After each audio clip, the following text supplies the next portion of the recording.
ਨਮਸਕਾਰ ਦੋਸਤੋ, ਮੈਂ ਤੁਹਾਡਾ ਆਪਣਾ ਸੁਖਵਿੰਦਰ ਸੁੱਖੀ ਤੇ ਅੱਜ ਇੱਕ ਹੋਰ ਮਹੱਤਵਪੂਰਨ ਵਿਸ਼ੇ ਨਾਲ ਹਾਜ਼ਰ ਹੋਏ ਹਾਂ। ਤੁਸੀਂ ਸਾਰੇ ਜਾਣਦੇ ਹੀ ਹੋ ਕਿ G20 ਦੇਸ਼ਾਂ ਦਾ ਇੱਕ ਸੰਮੇਲਨ, ਇੱਕ ਸਮਿਟ ਚੱਲ ਰਹੀ ਹੈ ਜੋ ਭਾਰਤ ਦੀ ਮੇਜ਼ਬਾਨੀ ਹੇਠ ਚੱਲ ਰਹੀ ਹੈ ਅਤੇ ਇਹ ਸਾਨੂੰ ਮਾਣ ਹਾਸਿਲ ਹੋਇਆ ਕਿ ਇਸ ਵਾਰ ਦੀ ਮੇਜ਼ਬਾਨੀ ਦਾ ਜ਼ਿੰਮਾ ਸਾਡੇ ਦੇਸ਼ ਭਾਰਤ ਨੂੰ ਮਿਲਿਆ। ਇਹਦੇ ਵਿੱਚ ਸਾਰੇ ਜਿਹੜੇ ਮੈਂਬਰ ਮੁਲਕ ਨੇ ਉਹ ਵੱਖ-ਵੱਖ ਮੁੱਦਿਆਂ ਦੇ ਉੱਤੇ ਵਿਚਾਰ ਵਟਾਂਦਰਾ ਕਰਦੇ ਨੇ, ਜਿਨ੍ਹਾਂ ਵਿੱਚ ਆਰਥਿਕਤਾ ਹੈ, ਜਿਹਦੇ ਵਿੱਚ ਉਦਯੋਗ ਹੈ, ਜਿਹਦੇ ਵਿੱਚ ਖੇਤੀਬਾੜੀ ਹੈ, ਜਿਹਦੇ ਵਿੱਚ ਵਿੱਦਿਆ ਹੈ। ਔਰ ਵਿੱਦਿਆ ਕਹਿੰਦੇ ਨੇ ਕਿ ਉਹ ਨੇਤਰ ਹੁੰਦਾ ਆ ਜਿਹਦੇ ਨਾਲ ਵਿਕਾਸ ਦੇ ਦਿਸ਼ਾ ਨਵੇਂ ਤੋਂ ਨਵੇਂ ਖੁੱਲ੍ਹਦੇ ਨੇ। ਸੋ ਵਿੱਦਿਆ ਦਾ ਖੇਤਰ ਸਾਡੇ ਲਈ ਸਾਰਿਆਂ ਲਈ ਬਹੁਤ ਅਹਿਮ ਹੈ। ਵਿੱਦਿਆ ਦੇ ਖੇਤਰ ਵਿੱਚ ਕੀ ਤਰੱਕੀ ਹੋ ਰਹੀ ਹੈ, ਕੀ ਵਿਚਾਰ ਵਟਾਂਦਰਾ ਹੋ ਰਿਹਾ, ਇਸ ਵਿਸ਼ੇ 'ਤੇ ਜਾਣਕਾਰੀ ਹਾਸਿਲ ਕਰਨ ਲਈ ਅੱਜ ਅਸੀਂ ਦਾਵਤ ਦਿੱਤੀ ਹੈ ਆਪਣੇ ਸਟੂਡੀਓ 'ਚ ਪ੍ਰਿੰਸੀਪਲ ਅਨੂਪ ਵਤਸ ਹੋਰਾਂ ਨੂੰ, ਜਿਹੜੇ ਕਿ G20 ਦੇਸ਼ਾਂ ਦੇ ਵਿੱਚ ਵਿੱਦਿਆ ਦੇ ਖੇਤਰ 'ਚ ਕੀ ਚੱਲ ਰਿਹਾ ਇਸ ਬਾਰੇ ਸਾਨੂੰ ਜਾਣਕਾਰੀ ਦੇਣਗੇ। ਪ੍ਰਿੰਸੀਪਲ ਸਾਹਿਬ, ਸਭ ਤੋਂ ਪਹਿਲੇ ਤਾਂ ਸਟੂਡੀਓ 'ਚ ਆਉਣ 'ਤੇ ਤੁਹਾਨੂੰ ਜੀ ਆਇਆਂ ਨੂੰ ਕਹਿੰਦੇ ਹਾਂ। ਅਤੇ ਮੇਰਾ ਪਹਿਲਾ ਸਵਾਲ ਤਾਂ ਇਹੀ ਹੈ ਕਿ ਸਾਡੇ ਵਿੱਚੋਂ ਬਹੁਤ ਸਾਰੇ ਸਾਡੇ ਸੁਣਨ ਵਾਲੇ ਇਹ ਜਾਣਨਾ ਚਾਹੁੰਦੇ ਨੇ ਕਿ ਆਖਿਰ ਇਹ G20 ਹੈ ਕੀ, ਇਹਦਾ ਪਿਛੋਕੜ ਕੀ ਆ, ਕੀ ਲੋੜ ਪਈ ਕਿ 20 ਮੁਲਕਾਂ ਨੂੰ ਮਿਲ ਕੇ ਇੱਕ ਸਮੂਹ ਬਣਾਉਣਾ ਪਿਆ ਅਤੇ ਹਰ ਸਾਲ ਮੀਟਿੰਗਾਂ ਕਰਨੀਆਂ ਪਈਆਂ, ਇਹਦੇ ਬਾਰੇ ਜ਼ਰਾ ਵਿਸਥਾਰ 'ਚ ਸਾਨੂੰ ਦੱਸੋ। ਜੀ ਬਹੁਤ ਬਹੁਤ ਧੰਨਵਾਦ ਜੀ। ਜਿਵੇਂ ਤੁਸੀਂ ਦੱਸਿਆ ਕਿ ਇਹ ਇੱਕ ਬਹੁਤ ਅਹਿਮ ਮੋੜ ਦੇ ਉੱਪਰ ਅਸੀਂ ਆਪਣੇ ਦੇਸ਼ ਦੇ ਵਿੱਚੋਂ ਗੁਜ਼ਰ ਰਹੇ ਹਾਂ ਔਰ ਸਾਡੇ ਵਾਸਤੇ ਮਾਣ ਦੀ ਗੱਲ ਹੈ ਕਿ G20 ਜਿਹੜੇ ਮੁਲਕਾਂ ਦੇ ਹੈਡਸ ਨੇ ਉਹ ਆਪਣੇ ਦੇਸ਼ ਦੇ ਵਿੱਚ ਅਲੱਗ-ਅਲੱਗ ਮੁੱਦਿਆਂ ਦੇ ਉੱਪਰ ਵਿਚਾਰ ਵਟਾਂਦਰਾ ਕਰਨ ਵਾਸਤੇ ਇਕੱਠੇ ਹੋਏ ਨੇ ਜੀ। ਅਤੇ ਸੁਭਾਵਿਕ ਹੈ ਕਿ G20 ਕੀ ਹੈ ਉੱਥੋਂ ਹੀ ਗੱਲ ਸ਼ੁਰੂ ਹੋਊਗੀ। ਬਿਲਕੁਲ। ਇਹਦੇ ਜੇ ਇਤਿਹਾਸ 'ਚ ਜਾਈਏ, ਪਿਛੋਕੜ 'ਚ ਜਾਈਏ ਅਤੇ G7 ਨਾਮ ਦਾ ਇੱਕ ਗਰੁੱਪ, 7 ਦੇਸ਼ਾਂ ਦਾ ਇੱਕ ਗਰੁੱਪ ਜਿਹੜਾ ਬਿਲਕੁਲ ਇਨਫੋਰਮਲ ਸੀਗਾ, ਉਹ ਬਣਿਆ 1973 ਦੇ ਲਾਗੇ ਛਾਗੇ ਜੀ।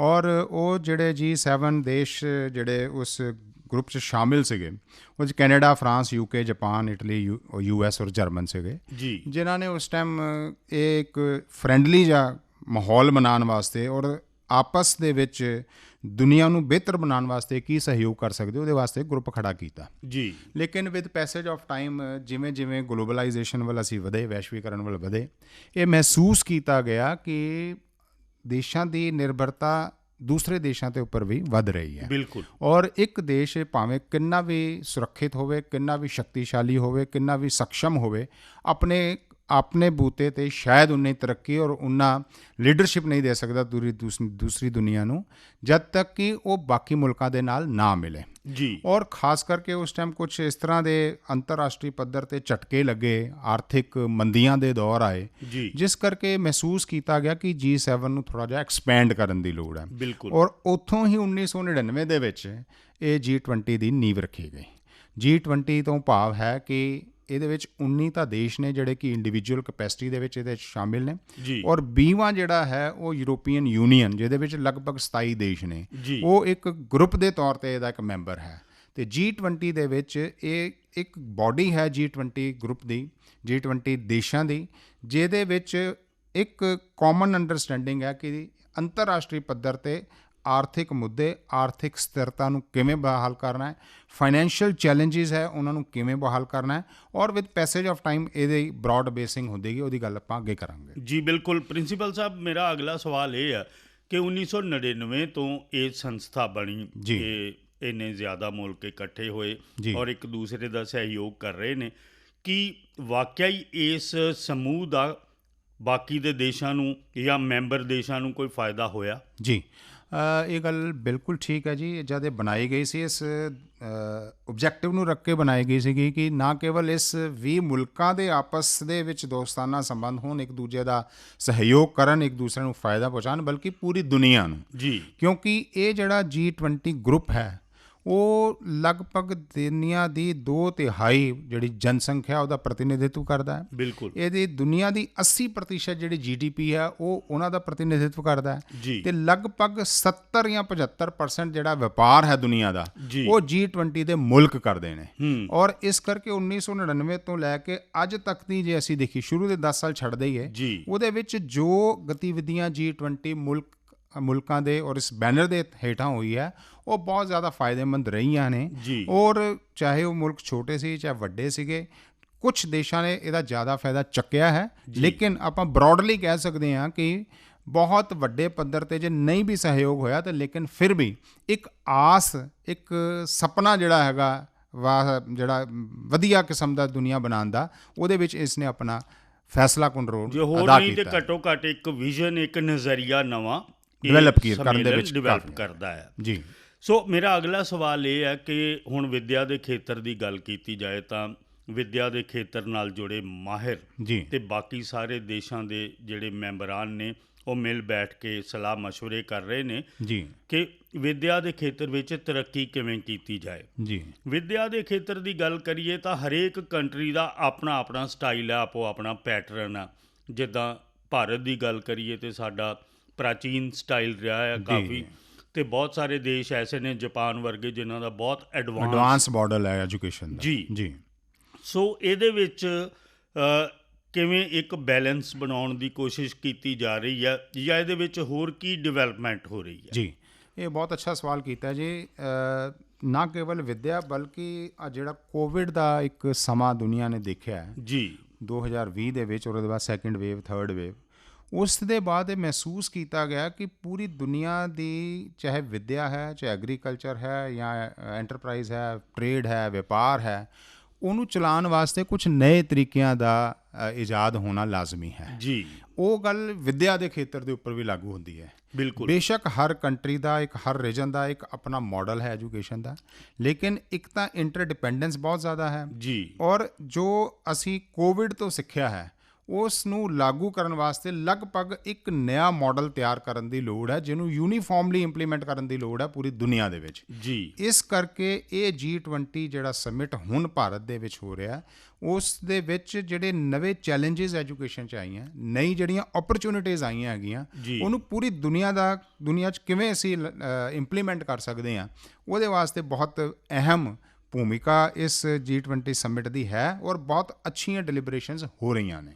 ਜੀ ਅੱਛਾ, ਅਗਲਾ ਸਵਾਲ ਮੇਰਾ ਇਹ ਹੈ ਕਿ ਜਿਸ ਮੁਲਕ ਨੂੰ ਮੇਜ਼ਬਾਨੀ ਮਿਲਦੀ ਆ ਜੀ ਯਕੀਨਨ ਉਹਨਾਂ ਦਾ ਮਾਣ ਵੀ ਵੱਧਦਾ ਅਤੇ ਉਹਨਾਂ ਨੂੰ ਬਾਕੀਆਂ ਨਾਲੋਂ ਜ਼ਿਆਦਾ ਫਾਇਦਾ ਹੋਣ ਦੀ ਸੰਭਾਵਨਾ ਵੀ ਹੁੰਦੀ ਹੈ। ਜੀ ਜੀ ਭਾਰਤ ਦੇਸ਼ ਨੂੰ ਇਸ ਵਾਰੀ ਮੇਜ਼ਬਾਨੀ ਮਿਲੀ ਹੈ, ਤੁਹਾਡੇ ਮੁਤਾਬਿਕ ਭਾਰਤ ਦਾ ਕਿੰਨਾ ਕੁ ਰੁਤਬਾ ਵਧਿਆ ਹੈ ਵਿਸ਼ਵ ਦੇ ਪੱਧਰ ਦੇ ਉੱਤੇ, ਅਤੇ ਕੀ ਸੰਭਾਵਨਾਵਾਂ ਨੇ ਕਿ ਚਾਹੇ ਉਹ ਖੇਤੀਬਾੜੀ ਦਾ ਖੇਤਰ ਹੋਵੇ ਜਾਂ ਕੋਈ ਵੀ ਖੇਤਰ ਹੋਵੇ, ਵਿੱਦਿਆ ਦਾ ਖੇਤਰ ਹੋਵੇ, ਉਹਦੇ ਵਿੱਚ ਭਾਰਤ ਨੂੰ ਮਿਲਣ ਵਾਲੇ ਕੀ ਫਾਇਦੇ ਆਪਾਂ ਇਮਕਾਨ ਸੋਚ ਸਕਦੇ ਹਾਂ? ਬਹੁਤ ਅੱਛਾ ਸਵਾਲ ਹੈ ਜੀ, ਕਿਉਂਕਿ ਜਦ G20 ਦੀ ਮੇਜ਼ਬਾਨੀ ਦੀ ਗੱਲ ਚੱਲੀ ਸੀ ਔਰ ਸਾਨੂੰ ਇਹ ਮਾਣ ਮਿਲਿਆ ਸੀਗਾ, ਅਤੇ ਇੱਕ ਸਕੂਲ ਆਫ ਥਾਟ ਦੇ ਇਹ ਬੜਾ ਵੱਡਾ ਪ੍ਰੋਮੀਨੈਂਟ ਆਪੋਜੀਸ਼ਨ ਦੇ ਤੌਰ 'ਤੇ ਵੀ ਇਹਨੂੰ ਪ੍ਰਚਾਰ ਕੀਤੀ ਜਾ ਰਹੀ ਸੀ ਕਿ ਇਹ ਕੋਈ ਵੱਡੀ ਗੱਲ ਨਹੀਂ ਹੈ, ਕਿਉਂਕਿ G20 ਦੇ ਵਿੱਚ ਮੇਜ਼ਬਾਨੀ ਰੋਟੇਸ਼ਨ 'ਤੇ ਮਿਲਦੀ ਹੈ, ਸਾਨੂੰ ਮਿਲ ਗਈ ਹੈ। ਲੇਕਿਨ ਮੈਨੂੰ ਲੱਗਦਾ ਕਿ ਇੱਕ ਤਾਂ ਜਿਸ ਮੋੜ 'ਤੇ ਭਾਰਤ ਨੂੰ ਮਿਲੀ ਹੈ, ਜਿੱਥੇ ਅਸੀਂ ਖੜੇ ਹਾਂ ਅੱਜ, ਜਿੱਥੇ ਅੱਜ ਦੁਨੀਆ ਨੇ ਸਾਡਾ ਲੋਹਾ ਮੰਨਿਆ, ਚਾਹੇ ਅੱਡ ਫੀਲਡਸ ਦੇ ਵਿੱਚ, ਉਸ ਮੋੜ 'ਤੇ ਮਿਲਣੀ ਸਾਨੂੰ ਇਹ ਬਹੁਤ ਵੱਡੀ ਮਾਣ ਦੀ ਗੱਲ ਹੈ। ਇਹ ਹੁਣ ਹਿੰਦੁਸਤਾਨ ਦੇ ਕੋਲ ਇੱਕ ਬਹੁਤ ਵੱਡੀ ਓਪਰਚੁਨਿਟੀ ਹੈ ਕਿ ਆਪਣਾ ਜੋ ਪ੍ਰੈਜ਼ੈਂਟ ਹੈ, ਆਪਣਾ ਪਾਸਟ ਔਰ ਇਹਦੇ ਪ੍ਰੋਸਪੈਕਟਿਵ ਪਲਾਨਸ, ਜਿਹੜੀ ਭਵਿੱਖ ਦੀ ਰੂਪਰੇਖਾ ਪੂਰੀ ਦੁਨੀਆ ਨੂੰ ਆਪਣੇ ਘਰ ਦੇ ਵਿੱਚ ਦੱਸਣ ਦਾ, ਦਿਖਾਉਣ ਦਾ, ਸ਼ੋਕੇਸ ਕਰਨ ਦਾ ਇੱਕ ਬਹੁਤ ਵੱਡਾ ਪਲੇਟਫਾਰਮ ਸਾਨੂੰ ਮਿਲਿਆ। ਉਹ ਹੁਣ ਗੱਲਾਂ ਚਲੀ ਗਈਆਂ ਕਿ ਹਿੰਦੁਸਤਾਨ ਸਨੇਕ ਚਾਰਮਰਸ ਦਾ ਇੱਕ ਦੇਸ਼ ਹੈ, ਉਹ ਗੱਲਾਂ ਖਤਮ ਹੋ ਗਈਆਂ। ਅਤੇ ਜੋ ਸਾਡੇ ਕੋਲ ਜਿਸ ਦਿਨ ਮੇਜ਼ਬਾਨੀ ਮਿਲੀ ਹੈ, ਉਸ ਦਿਨ ਤੋਂ ਲੈ ਕੇ ਜਿਹੜੀ ਲਗਭਗ 200 ਦੇ ਕਰੀਬ ਮੀਟਿੰਗਸ ਹੋਣੀਆਂ ਨੇ 32 ਸੈਕਟਰਸ ਦੇ ਵਿੱਚ, ਔਰ ਕਸ਼ਮੀਰ ਤੋਂ ਲੈ ਕੇ ਥੱਲੇ ਤੱਕ ਅਲੱਗ ਸਥਾਨਾਂ ਦੇ ਵਿੱਚ। ਅਤੇ ਉਹ ਸਾਰੇ ਜੋ ਖਿੱਤੇ ਹੈਗੇ ਹੈ, ਉਹ ਜੋ ਚਾਹੇ ਕਲਚਰ ਦੇ ਪ੍ਰਤੀ, ਚਾਹੇ ਐਜੂਕੇਸ਼ਨ ਦੇ ਪ੍ਰਤੀ, ਚਾਹੇ ਐਗਰੀਕਲਚਰ ਦੇ ਪ੍ਰਤੀ, ਈਵਨ ਜਿਹੜਾ IT ਦਾ ਸੈਕਟਰ ਹੈ, ਜਿਹੜਾ ਕਿ ਬਹੁਤ ਤੇਜ਼ੀ ਨਾਲ ਇਮਰਜ ਕਰ ਰਿਹਾ, ਉਹਨੂੰ ਵੀ ਸ਼ੋਕੇਸ ਕਰਨ ਦਾ ਸਾਨੂੰ ਇੱਕ ਬਹੁਤ ਵੱਡਾ ਫਾਇਦਾ ਹੈ। ਫਿਰ ਦੂਸਰੀ ਗੱਲ ਹੈ ਕਿ ਬਤੌਰ ਮੇਜ਼ਬਾਨ ਹੋਣ ਦੇ ਉਹਨੂੰ ਇਹ ਇੱਕ ਪ੍ਰੈਰੋਗੇਟਿਵ ਹੁੰਦਾ ਹੈ ਕਿ ਉਹ G20 ਦੇ ਜਿਹੜੇ ਮੈਂਬਰ ਨਹੀਂ ਹੈ ਉਹ ਦੇਸ਼ਾਂ ਨੂੰ ਵੀ ਇਹਦੇ 'ਚ ਸ਼ਾਮਿਲ ਕਰ ਸਕਦਾ, ਇਨਵਾਈਟ ਕਰ ਸਕਦਾ ਜੀ। ਅਤੇ ਸਾਡਾ ਇਹ ਬਹੁਤ ਵੱਡੀ ਓਪਰਚੁਨਿਟੀ ਹੈ ਔਰ ਇਸ ਓਪਰਚੁਨਿਟੀ ਦਾ ਪੂਰਾ ਫਾਇਦਾ ਉਠਾਉਣ ਵਾਸਤੇ ਸਾਡੇ ਦੇਸ਼ ਨੇ UAE ਤੋਂ ਨੀਦਰਲੈਂਡਸ ਨੂੰ, ਸਪੇਨ ਤੋਂ, ਸਿੰਗਾਪੁਰ, ਇਹ ਜਿਹੜੇ ਦੇਸ਼ ਮੈਂਬਰ ਨਹੀਂ ਵੀ ਹੈ ਉਹਨਾਂ ਮੈਂਬਰਸ ਨੂੰ ਆਪਣੇ ਐਡਵਾਂਟੇਜ ਵਾਸਤੇ ਇਨਵਾਈਟ ਕੀਤਾ ਹੈ ਔਰ ਉਹਨਾਂ ਦੇ ਸਾਹਮਣੇ ਆਪਣੇ ਜੋ ਵੀ ਸਾਡੇ ਰਿਸੋਰਸਿਸ ਨੇ, ਜੋ ਸਾਡੇ 'ਚ ਪੋਟੈਂਸ਼ੀਅਲ ਹੈ, ਜੋ ਸਾਡੇ ਪ੍ਰਸਪੈਕਟਿਵ ਪਲੈਨਸ ਹੈ, ਉਹਨਾਂ ਨੂੰ ਦਿਖਾਉਣ ਦਾ ਇੱਕ ਬਹੁਤ ਖੂਬਸੂਰਤ ਮੌਕਾ ਸਾਨੂੰ ਮਿਲਿਆ ਹੈ ਔਰ ਮੈਨੂੰ ਲੱਗਦਾ ਕਿ ਇਹਦੇ ਬਹੁਤ ਹੀ ਦੂਰਗਾਮੀ ਪਰਿਣਾਮ ਸਾਨੂੰ ਦੇਖਣ ਨੂੰ ਮਿਲਣਗੇ। ਪ੍ਰਿੰਸੀਪਲ ਸਾਹਿਬ, ਤੁਸੀਂ IT ਦਾ ਜ਼ਿਕਰ ਕੀਤਾ। IT ਦੇ ਵਿੱਚ ਪੂਰੀ ਦੁਨੀਆ ਮੰਨਦੀ ਹੈ ਕਿ ਜੋ ਭਾਰਤ ਦੇ ਇੰਜੀਨੀਅਰਸ ਕਮਾਲ ਕਰਦੇ ਨੇ ਉਹ ਸ਼ਾਇਦ ਪੂਰੀ ਦੁਨੀਆ 'ਚ ਹੋਰ ਕਿਸੇ ਮੁਲਕ ਦੇ ਵੀ ਨਹੀਂ ਕਰਦੇ। ਔਰ ਇੱਥੋਂ ਤੱਕ ਕਿ ਹੁਣ ਜਿਹੜਾ ਆਰਟੀਫਿਸ਼ੀਅਲ ਇੰਟੈਲੀਜੈਂਸ ਦਾ ਜ਼ਮਾਨਾ ਦੌਰ ਆ ਗਿਆ, ਇਹਦੇ ਵਿੱਚ ਭਾਰਤ ਦੇ ਇੰਜੀਨੀਅਰਸ ਜਾਂ ਭਾਰਤ ਦੇ ਵਿਦਿਆਰਥੀਆਂ ਲਈ ਕੀ ਸੰਭਾਵਨਾਵਾਂ ਨਜ਼ਰ ਆਉਂਦੀਆਂ? ਦੇਖੋ ਜੀ, ਇਹ ਜਦ ਐਜੂਕੇਸ਼ਨ ਦਾ ਜਿਹੜਾ ਆਪਾਂ ਵਿਸ਼ਾ ਡਿਸਕਸ ਕਰ ਰਹੇ ਹਾਂ, ਇਹਦੇ ਲਗਭਗ 9 ਪ੍ਰੋਗਰਾਮਸ ਇਸ G20 'ਚ ਹੋਣੇ ਔਰ ਇਹਦਾ ਜਿਹੜਾ ਪਹਿਲਾ ਹੀ ਪ੍ਰੋਗਰਾਮ ਹੋਇਆ 31 ਜਨਵਰੀ ਨੂੰ, ਜਿਹੜਾ ਮਦਰਾਸ ਚੇਨਈ 'ਚ ਹੋਇਆ, ਜਿਹਦੀ ਮੇਜ਼ਬਾਨੀ IIT ਮਦਰਾਸ ਨੇ ਕੀਤੀ ਰਿਸਰਚ ਪਾਰਕ 'ਤੇ। ਉਹਦਾ theme he C seminar on digital technology in education ਔਰ ਉਹਦੇ ਵਿੱਚ ਦੁਨੀਆ 'ਚ ਕੀ ਹੋ ਰਿਹਾ ਇਹਦੇ ਉਹਨੂੰ ਮੱਦੇ ਨਜ਼ਰ ਰੱਖਦੇ ਹੋਏ ਹਿੰਦੁਸਤਾਨ ਕੀ ਕਰ ਸਕਦਾ ਹੈ, ਕਿੱਥੇ ਕੋਲੈਬੋਰੇਟ ਕਰ ਸਕਦਾ ਹੈ। ਉਹਦੀ ਜਿਹੜੀ ਸੈਕਿੰਡ ਮੀਟਿੰਗ ਹੋਈ seminar on strengthening research collaboration ਔਰ ਅੰਮ੍ਰਿਤਸਰ ਸਾਡੇ ਆਪਣੇ ਸੂਬੇ 'ਚ ਹੋਈ। ਉਹ ਇਸ ਤਰ੍ਹਾਂ ਦੇ ਬੜੇ ਪ੍ਰੋਗਰਾਮਸ ਹੈ ਜਿਹਦੇ ਵਿੱਚ ਸਾਡੇ ਨੌਜਵਾਨਾਂ ਨੂੰ ਜੋ ਦੁਨੀਆ 'ਚ ਹੋ ਰਿਹਾ ਉਹ ਦੇਖਣ ਦਾ ਕਰੀਬੀ ਤੋਂ ਦੇਖਣ ਦਾ ਮੌਕਾ ਮਿਲ ਰਿਹਾ ਔਰ ਜੋ ਸਾਡੇ 'ਚ ਪੋਟੈਂਸ਼ੀਅਲ ਹੈ ਉਹਨੂੰ ਸ਼ੋਕੇਸ ਕਰਨ ਦਾ, ਇੱਕ ਕੋਲੈਬੋਰੇਟ ਕਰਨ ਦਾ, ਉਹਨਾਂ ਦੇ ਨਾਲ ਹੱਥ ਮਿਲਾਉਣ ਦਾ ਇੱਕ ਮੌਕਾ ਮਿਲ ਰਿਹਾ ਔਰ ਮੈਨੂੰ ਲੱਗਦਾ ਕਿ ਇਹਦੇ 'ਚ ਬਹੁਤ ਵੱਡਾ ਯੋਗਦਾਨ ਸਾਡੇ ਯੰਗ ਇੰਜੀਨੀਅਰਸ ਔਰ ਟੈਕਨੋਕਰੈਟਸ ਪਾਉਣਗੇ। ਜੀ, ਇਹ ਤਾਂ ਬੜੀ ਕਮਾਲ ਦੀ ਗੱਲ ਹੈ ਜੀ ਔਰ ਇਹਦੇ ਨਾਲ ਰੁਜ਼ਗਾਰ ਦੇ ਵੀ ਮੌਕੇ ਅੰਤਰਰਾਸ਼ਟਰੀ ਪੱਧਰ ਦੇ ਉੱਤੇ ਮਿਲਣਗੇ ਸਾਡੇ ਭਾਰਤੀਆਂ ਨੂੰ ਅਤੇ ਦੂਸਰੇ ਦੇਸ਼ਾਂ ਦੇ ਵੀ ਵਿਦਿਆਰਥੀਆਂ ਨੂੰ। ਅਤੇ ਇਹ ਜਿਹੜਾ ਡਿਜੀਟਾਈਜੇਸ਼ਨ ਦਾ ਯੁੱਗ ਚੱਲਦਾ ਪਿਆ ਆ, ਦੌਰ ਚੱਲਦਾ ਪਿਆ, ਇਹ ਹੋਰ ਵੀ ਅੱਗੇ ਵੱਧਦਾ ਜਾਏਗਾ। G20 ਮੁਲਕਾਂ ਦੇ ਵਿੱਚ ਬਹੁਤ ਸਾਰੇ ਕੰਟਰੀਜ਼ ਐਸੇ ਨੇ ਪ੍ਰਿੰਸੀਪਲ ਸਾਹਿਬ ਜਿਹੜੇ ਬਹੁਤ ਤਾਕਤਵਰ ਨੇ, ਜਿਵੇਂ ਅਮਰੀਕਾ ਹੋਇਆ, ਕੈਨੇਡਾ ਹੋਇਆ, ਜਾਪਾਨ ਹੋਇਆ ਜਾਂ ਹੋਰ ਵੀ ਬਹੁਤ ਸਾਰੇ ਮੁਲਕ। ਕੀ ਕਈ ਵਾਰ ਇਸ ਤਰ੍ਹਾਂ ਨਹੀਂ ਹੁੰਦਾ ਕਿ ਉਹ ਆਪਣੀ ਤਾਕਤ ਦੇ ਦਮ ਦੇ ਉੱਤੇ ਆਪਣੀਆਂ ਪਾਲਿਸੀਜ਼ ਕਮਜ਼ੋਰ ਮੁਲਕਾਂ ਦੇ ਉੱਤੇ ਥੋਪ ਦਿੰਦੇ ਹੋਣ? ਕਿਉਂਕਿ ਉਹ ਵੀ ਮੈਂਬਰ ਨੇ, ਉਹਨਾਂ ਨੂੰ ਮੰਨਣੀਆਂ ਹੀ ਪੈਣੀਆਂ।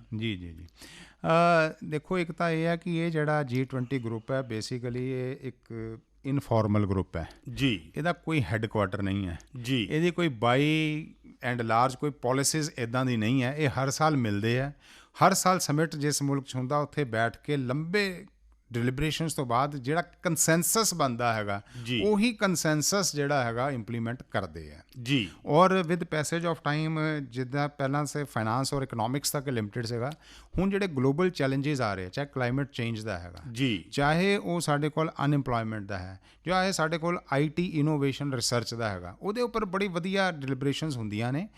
ਔਰ ਕਿਉਂਕਿ ਇਹਦੀ ਮੇਜ਼ਬਾਨੀ ਘੁੰਮਦੀ ਰਹਿੰਦੀ ਹੈ ਦੇਸ਼ਾਂ ਦੇ ਵਿੱਚ, ਇਸ ਕਰਕੇ ਕਾਫੀ ਚਾਂਸਿਸ ਇਹ ਰਹਿੰਦੇ ਨੇ ਕਿ ਜਿਹੜੀ ਵੀ ਕੋਈ ਗੱਲ ਬਣਦੀ ਹੈ, ਕੰਸੈਂਸਸ ਬਣਦਾ, ਉਹ ਸਹਿਮਤੀ ਦੇ ਬਾਅਦ ਹੀ ਇੰਪਲੀਮੈਂਟ ਹੁੰਦਾ।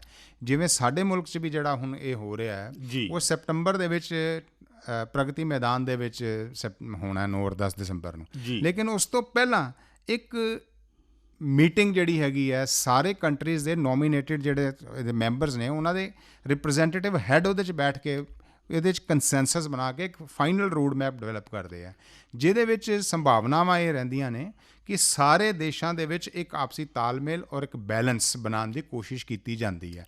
ਔਰ ਅੱਜ ਤੱਕ ਦਾ ਜੋ ਇਤਿਹਾਸ ਹੈ ਉਹ ਵੀ ਇਹ ਹੈ ਔਰ ਇਹਦਾ ਇੱਕ ਬੜਾ ਵੱਡਾ ਮੁੱਦਾ ਹੈ ਜੇ ਇਹਨੂੰ ਥੋੜ੍ਹਾ ਹੋਰ ਡੀਪਲੀ ਜਾ ਕੇ ਦੇਖੀਏ ਕਿ ਜਿਹੜਾ ਗਲੋਬਲ ਸਾਊਥ ਹੈ ਔਰ ਗਲੋਬਲ ਨਾਰਥ ਹੈ ਉਹਦੇ ਵਿੱਚ ਜਿਹੜਾ ਟਕਰਾਵ ਹੈ ਉਹਨੂੰ ਬੈਲੈਂਸ ਕਰਨ ਵਾਸਤੇ ਇਹਨੂੰ ਬਣਾਇਆ ਹੈ। ਨਹੀਂ ਤਾਂ ਆਮ ਤੌਰ 'ਤੇ ਚਾਹੇ WTO ਹੋਇਆ, ਚਾਹੇ UNO ਹੈ, WHO ਹੈ, ਉੱਥੇ ਇਹ ਗੱਲ ਜਿਹੜੀ ਤੁਸੀਂ ਕਹਿ ਰਹੇ ਹੋ ਉੱਥੇ ਸ਼ਕਤੀਸ਼ਾਲੀ ਮੁਲਕਾਂ ਦਾ ਕਾਫੀ ਵੱਡਾ ਜਿਹੜਾ ਹੈਗਾ ਤਾਕਤਵਰ ਮੁਲਕਾਂ ਦਾ ਕੰਟਰੋਲ ਹੈ, ਦਬਦਬਾ ਹੈ। ਲੇਕਿਨ ਇਹ ਮੈਨੂੰ ਲੱਗਦਾ ਕਿ ਇੱਕ ਖੂਬਸੂਰਤ ਪਲੇਟਫਾਰਮ ਹੈ ਜਿਹਦੇ 'ਚ ਇੱਕ ਸੰਭਾਵਨਾ ਹੈ ਕਿ ਆਪਣੀ ਗੱਲ ਚਾਹੇ ਛੋਟਾ ਮੁਲਕ ਹੈ ਚਾਹੇ ਵੱਡਾ ਮੁਲਕ ਹੈ ਅੱਛੇ ਤਰੀਕੇ ਨਾਲ ਕਹਿ ਵੀ ਸਕਦਾ ਔਰ ਕਨਵਿੰਸ ਵੀ ਕਰ ਸਕਦਾ ਔਰ ਪਰਸੂਏਡ ਵੀ ਹੋ ਸਕਦਾ। ਤੁਸੀਂ ਕਿਹਾ ਕਿ ਜਿਹੜਾ ਕੰਸੈਂਸਸ ਬਣਦਾ ਆ ਉਹਨੂੰ ਫਿਰ ਬਾਅਦ ਦੇ ਵਿੱਚ ਇੰਪਲੀਮੈਂਟ ਕੀਤਾ ਜਾਂਦਾ, ਕੀ ਉਸ ਨੂੰ ਸਰਕਾਰੀ ਤੌਰ 'ਤੇ ਫਾਰਮਲੀ ਲਾਗੂ ਕੀਤਾ ਜਾਂਦਾ ਜਾਂ ਸਿਰਫ ਸਲਾਹ ਦਿੱਤੀ ਜਾ ਸਕਦੀ ਹੈ ਸਰਕਾਰਾਂ ਨੂੰ ਕਿ ਤੁਸੀਂ ਇੱਦਾਂ ਕਰੋ ਤਾਂ ਜ਼ਿਆਦਾ ਬਿਹਤਰ ਹੋਏਗਾ? ਕਿਉਂਕਿ ਇਹ ਮੈਂ ਪਹਿਲਾਂ ਹੀ ਕਿਹਾ ਕਿ ਇਹ ਇਨਫਾਰਮਲ ਗਰੁੱਪ ਹੈ ਅਤੇ ਇਸ ਕਰਕੇ ਕੋਈ ਬਾਈਂਡਿੰਗ ਤਾਂ ਨਹੀਂ ਹੈ ਜੀ। ਲੇਕਿਨ ਅਸੀਂ ਦੇਖਦੇ ਹਾਂ ਦੁਨੀਆ ਹੋਵੇ ਚਾਹੇ ਪਰਿਵਾਰ ਹੋਵੇ ਚਾਹੇ ਸਮਾਜ ਹੋਵੇ, ਜੀ ਉਹਦੇ 'ਚ ਬਹੁਤ ਸਾਰੀਆਂ ਗੱਲਾਂ ਜਿਹੜੀਆਂ ਟਰਡੀਸ਼ਨਸ ਦੇ ਤੌਰ 'ਤੇ ਚੱਲਦੀਆਂ, ਈਵਨ ਇਫ ਜੇ ਰਾਈਟਿੰਗ 'ਚ ਕਿਤੇ ਨਹੀਂ ਵੀ ਹੁੰਦੀਆਂ। ਜੀ। ਔਰ ਇਹਦੀ ਇਸ ਦੀ ਖੂਬਸੂਰਤੀ ਵੀ ਇਹੀ ਹੈ ਕਿ ਜੇ ਇਹਦੀ ਲੀਗਲ ਬਾਈਂਡਿੰਗ ਨਹੀਂ ਵੀ ਹੈ ਤਦ ਵੀ ਬਹੁਤ ਸਾਰੇ ਲੋਕ, ਕਿਉਂਕਿ ਆਪਸੀ ਸਹਿਮਤੀ ਦੇ ਨਾਲ ਜਾਂਦੇ ਆ ਉੱਥੇ, ਜੀ ਕੋਈ ਅੰਡਰ ਪ੍ਰੈਸ਼ਰ ਨਹੀਂ ਜਾਂਦਾ। ਬਿਲਕੁਲ। ਇਸ ਕਰਕੇ ਉਹ ਆਪਸੀ ਸਹਿਮਤੀ ਨਾਲ ਜਿਹੜੀ ਚੀਜ਼ ਬਣੀ ਹੁੰਦੀ ਹੈ ਉਹਦੇ 'ਚ ਸਾਰਿਆਂ ਦੇ ਇੱਕ ਜ਼ਿੰਮੇਵਾਰੀ, ਕਲੈਕਟਿਵ ਵੀ ਔਰ ਇੰਡੀਵਿਜੂਅਲ ਜ਼ਿੰਮੇਵਾਰੀ ਵੀ ਬਣਦੀ ਹੈ ਕਿ ਅਸੀਂ ਉਸ ਦੇ ਉੱਪਰ ਫੁੱਲ ਚੜਾਈਏ ਜੋ ਗੱਲਾਂ ਬੈਠ ਕੇ ਅਸੀਂ ਆਪ ਫਾਈਨਲ ਕੀਤੀਆਂ ਨੇ। ਵਾਹ ਜੀ ਵਾਹ। ਅਨੂਪ ਵੱਤ ਸਾਹਿਬ, ਪ੍ਰਿੰਸੀਪਲ ਸਾਹਿਬ, ਤੁਸੀਂ ਸਾਡੇ ਸਟੂਡੀਓ 'ਚ ਆਏ ਔਰ G20 ਸੰਮੇਲਨ ਦੇ ਵਿੱਚ ਐਜੂਕੇਸ਼ਨ ਦੇ ਫੀਲਡ ਵਿੱਚ ਜੋ ਵੀ ਡਿਵੈਲਪਮੈਂਟ ਹੋ ਰਹੀ ਹੈ ਉਸ ਬਾਰੇ ਆਪਣੇ ਵਿਚਾਰ ਰੱਖੇ, ਸਾਡੇ ਸਰੋਤਿਆਂ ਨੂੰ ਤਫਸੀਲ ਦੇ ਵਿੱਚ ਸਮਝਾਇਆ। ਤੁਹਾਡਾ ਬਹੁਤ ਬਹੁਤ ਸ਼ੁਕਰੀਆ। ਬਹੁਤ ਬਹੁਤ ਸ਼ੁਕਰੀਆ ਜੀ, ਧੰਨਵਾਦ।